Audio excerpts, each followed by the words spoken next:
Hiện nay giá xăng đang lên, anh em tính toán thử coi, mỗi tháng đi làm mà tốn cả triệu bạc thì có cách nào tối ưu hơn không? Cách này tối ưu hơn nè, và đi Ola. Với công nghệ ắc quy Gafin thế hệ mới, sạc đầy một lần chỉ tốn vài nghìn đồng tiền điện nhưng đi được tới 80 đến 100 km. Tính ra chi phí đi lại mỗi năm chỉ tốn có vài tô bún bò.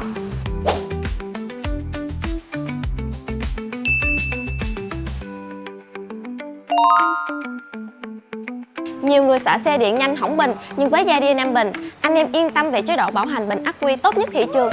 Xe im, không tiếng ồn, chống nước cực tốt. Giá xăng tăng là việc của thế giới, còn chọn xe tiết kiệm điện là việc của anh em mình. Hãy ghé ngay Gia Đi 5 bình để lái thử, chốt xe và nhận ngay quà tặng hấp dẫn trong tháng 3 này nhé. Hotline 1900 8090 0918 21 28 21.